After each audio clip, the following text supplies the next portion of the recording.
Welcome back to the channel. Today I'm going to be doing something new. It's going to be the first episode of Infinite Hope, and this series of episodes that I'm going to be doing is going to be about good stories that make us feel good. Because right now, every time you turn on the news, or every time I turn on the news, it's super depressing. It's always depressing stories, and it always brings me down. So I figured maybe I should start trying to collect some good things that are happening and share it with you all so that you can be inspired too, and have more hope in humanity. So, and I suggest you guys, if you don't follow me on Twitter, please do. Nina7Infinity. I'll put the link in the description so that you can follow me. And of course, speaking of following, please hit that like and subscribe button here so that you can come back and see me on this channel, and come back for Infinite Hope every Friday. But yeah, so tag me on Twitter with Good Samaritan stories or hopeful stories so that your story may be featured in every Friday, and I'll even give you a little shout out. So if the article that you sent me gets picked for the story. So yeah, so let's do it. Without further ado, let's get to the first article. Okay, so I have the first article here. It says 5-year-old gifts baby Yoda doll to lonely firefighters on wildfire front lines. Aw, that's so sweet. How cute he is. He's so cute. Gifted the baby Yoda doll to the firefighters. That's adorable. So the article reads, an inspiration baby Yoda is. Could have done that in Yoda's way. An inspiration baby Yoda is. A thoughtful 5-year-old boy in northwestern Oregon gifted a foot-tall baby Yoda doll to the frontline firefighters. There is an inspirational thank you for their hard work battling blazes on the West Coast. He was the last one on the shelf, just staring at us saying, "Take me with you, I need to go with you." So that's kind of how it started, Tinning told Oregon's KPTE. The lad attached a handwritten note to the firefighters, some of whom are separated from family right now, that read in part, "Here is a friend for you in case you get lonely," and included a hand-drawn heart, the word love, and his scrawled first name. He loves to make people smile, Tinning said, of Carver's outgoing nature, and this is the note with the doll. Isn't that so sweet? That just warms my heart, you guys. This is so sweet. Since then, the baby Yoda has been making the frontline rounds, traveling to various fire camps as a source of light and force in the world. Representative Marcus Kaufman lauded young Carver, saying the world needed more kids like you, and commenting him for being an awesome little boy with a heart so big. I mean, that's just adorable. That is seriously sweet. Here's another picture of the firefighters with the baby Yoda. That's just uplifting. Yeah, so that's pretty much the story here. This little boy is awesome. Fantastic. Okay, so for our next story, we're going to go to RT from Twitter. And that gives us this video. Says teen dives headfirst into pipe to save 3-year-old boy. That's kind of crazy. And thanks to my friend Kamran Pasha for sharing this story. That's how I found it. The teen's name was Cristian Cristi. He is 14 years old and lives in a small town of Romania. So wow. Okay, let's check out this video, you guys.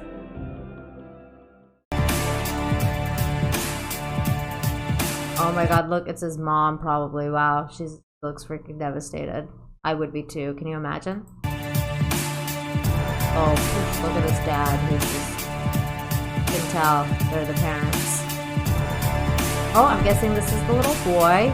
Oh, they're preparing him to get down there. Instructing him. And wow, boy, yeah, they sent him in head first because they got his legs. Oh my goodness. Oh my goodness. Oh my goodness. There's the little boy. Oh my goodness. Wow. Oh, there. I'm guessing that's Christy. Good for him. What? This is a hero, you guys. This is what heroes are made of. Good for you, young man. Very brave young man. That was heartwarming. Excellent. Okay, let's see what we have next. Alright, so next we go to Russian Times again, RT.com, and get this story. Surprise discovery, joint Russian-American COVID-19 research leads instead to a breakthrough in children's cancer treatment. Wow, well, it goes to show what you can do when you join forces, you guys. You can probably do anything like find cures for cancer. That's really cool. Let's read some of the article here. In a combined effort between Russia and US scientists, a new an anti-cancer substance has been discovered that could help fight against neuroblastomas. The disease is the most common form of cancer in babies. Ugh, I hate cancer. Neuroblastoma is an especially widespread and unpleasant strain of cancer. It occurs in roughly 1 in 7,000 children and is associated with 15% of all deaths due to childhood cancer and is the most prevalent of all in babies. It most commonly targets nerve tissue in the adrenal glands, but can wreak havoc in a range of places across the abdomen, from the neck all the way down to the spine. Yikes. So it's good that they're finding this cure. My goodness. The researchers described the synthesis of the substance which will help humankind to fight neuroblastoma, one of the most dangerous types of cancer. Initially, the chemists were trying to obtain the compounds to fight COVID-19. However, the anti-cancer activity of these substances turned out to be much higher. You guys get the gist here. This is really cool. I'm going to be putting all the articles down in the description so you guys can check it out for yourself if you want further details. But man, this is why people need to be working together, you guys. If we work together, we're stronger. Together we're strong. Separated, we are not. So good for these scientists for doing something great. Awesome. All right, moving on to the next story. All right, next we're gonna go to Science and Nature for this really cool article here called "A New Theory on Time Indicates Present and Future Exist Simultaneously." Ooh, I love time travel stuff and anything related to time. So let's see what they have to say. A box universe theory described now as an arbitrary place in time and states that the past, the future, and the present all exist simultaneously. Massachusetts Institute of Technology professor of philosophy Dr. Bradford Scow suggests that if we look down on the universe as if we were looking at a piece of paper, we would see time spanning in all directions exactly the same way that we see it space at some point.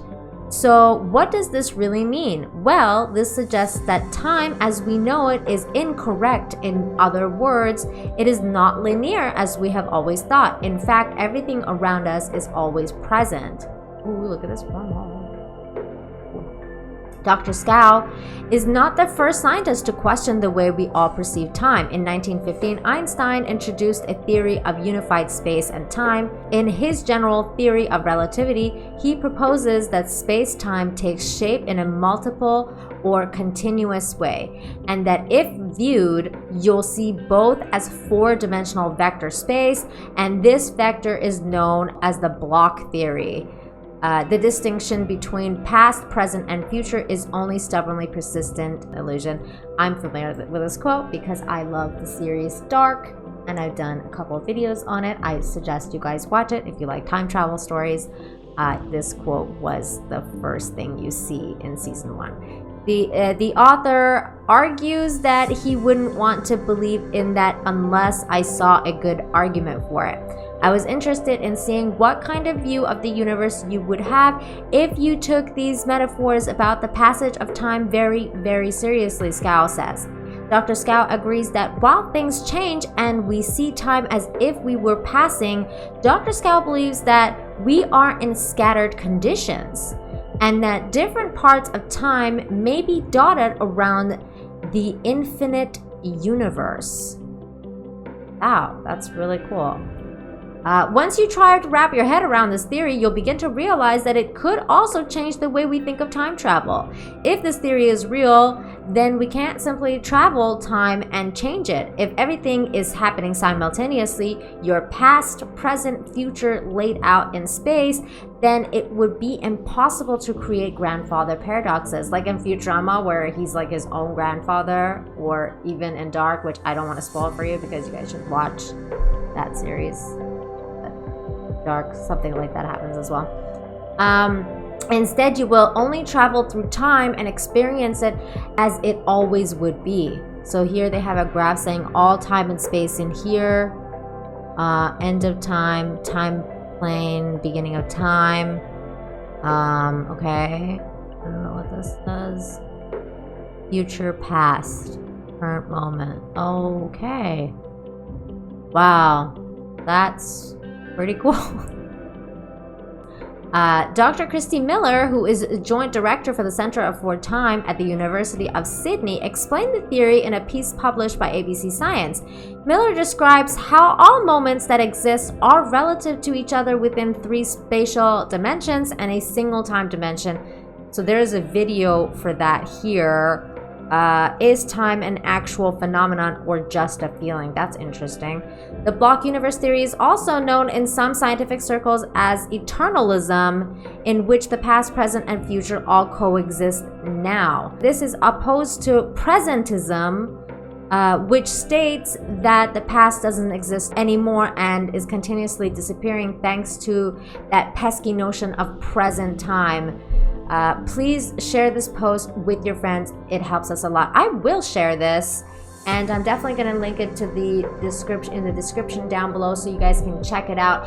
I, for one, am for the other one, not the presentism. I'm for eternalism. I think personally that time, is what they explained it here. Like, it's not like once the past disappears, that's not it. Like, I feel like time is eternal. Time is infinite. So, it's always happening at all times. The way, he describes it here is pretty in line with my own way of thinking. That if everything is happening simultaneously, your present, future laid out in space, when it would be impossible to create grandfather paradoxes. Yeah.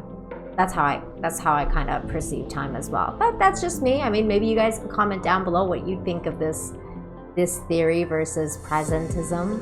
That was cool. Okay, so on to the next article. Okay, so keeping in line with things in space and time, we have this article from RT. Listen, NASA shares symphony of stars by turning telescope data into beautiful, haunting music. Wow, that's really cool. Not content with blowing minds around the world with incredible images of our universe, NASA has taken... Let me just zoom out a little bit. NASA has taken data from telescopes observing the galactic center of the Milky Way and created a celestial symphony. NASA regularly takes digital data from distant telescopes and turns them into breathtaking images. These images are composites of various wavelengths of light and radiation and the human eye can't see.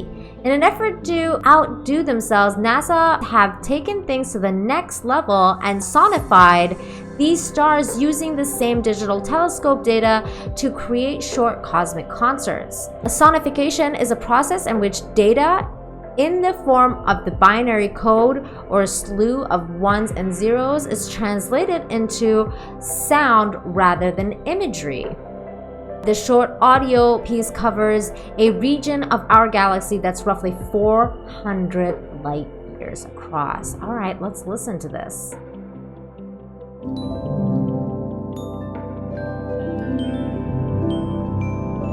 that's so pretty.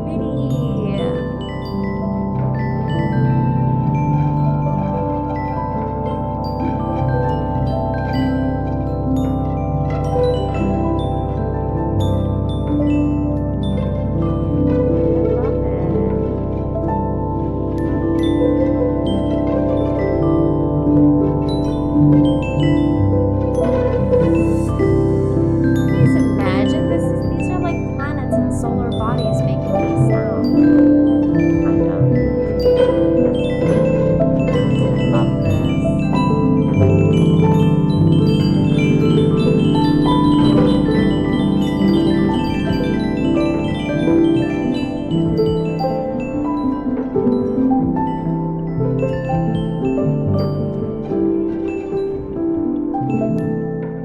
Wow, that was really cool. Very interesting. And there's more. So I'm gonna link this down below so you guys can check that out. But fascinating stuff, right? I mean, see, humanity is doing cool things as well. Really cool things. And on to the next story. All right, so for the last article for today, we have what dreams are made of. Scientists discover true purpose of why we and other animals need to sleep. Well, yeah, sleep is pretty important. A team of scientists has discovered a dramatic change in the purpose of sleep, which takes place when humans reach roughly 2.5 years of age, switching from rapid growth to a permanent damage control function. Before this milestone, the brain grows very rapidly, making use of rapid eye movement, REM, sleep to build and strengthen synapses, the connection between neurons in our brains as babies learn at an extraordinary rate. Once the 2.5-year threshold is passed, however, the researchers now say that sleep's primary function permanently switches to one of maintenance and repair. All animals experience ongoing background brain damage as a simple consequence of being alive. This low-level degradation results in debris in a form of damaged genes and proteins, which can accumulate over time and cause brain disease in later life. Sleep is the necessary mechanism used to help clear this debris out, and nearly all of this maintenance occurs during sleep. Wow, I mean, that's a big deal. You know, you always hear sleep's important, but I guess it's way more important than we realize. The article goes on to say, I fought sleep and pulled all-nighters when I was in college, and now think that was a mistake, Savage said. I would have been better off with a good night's sleep. Now when I feel tired, I don't have any guilt about sleeping. The researchers advocate sleeping when needed to stave off potential problems with brain disorders in later life, such as dementia and other cognitive disorders, diabetes, and obesity, among others. However, some have expressed a degree of skepticism about the fresh research. Jerome Siegel, who studies REM sleep in mammals and was not involved in the research, argues that the UCLA-led team failed to consider factors such as day length, diet, and climate, all of which can impact the sleep patterns of humans and other mammals, disputing the accuracy of the study's findings, citing a dearth of more complete data. Well, I mean, that's an interesting point too. I mean, there's a lot to consider here. I haven't read the full study, but I would be interested to know if they also counted, you know, like monitor and TV and how like that kind of stuff affects you, because I know that affects your sleep pattern as well. Like you can't sleep as well if you're reading, you know, on your phone late at night, or if you're watching TV late at night, and those kind of things also really affect you. But it's still really interesting, and I love it. I love that scientists are still trying to discover certain things like this kind of study, and I think that that's helpful to, you know, the human condition. We have to, you know, breathe, live, sleep. Sleep's important, and you always hear that. So yeah, so I'll link the article down below. If you're more interested, you can read it, and also read the actual study that they that they published in Science Advances. All right, last but certainly not least, we're gonna end the show with your dose of cute animals.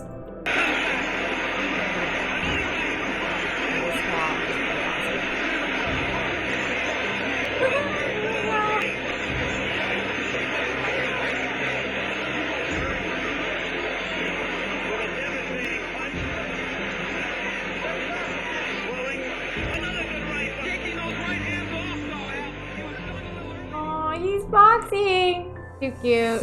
Too cute. Love it. Well, that's it for this first episode of Infinite Hope. I hope you enjoyed it. Please hit that like and subscribe button if you did. If you didn't, that's okay too.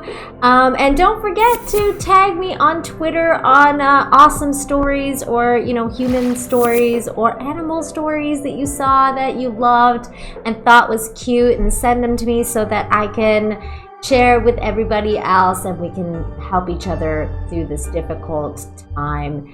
And yeah, so everybody, thank you so much for watching, and see you around. Take care, everybody. Bye.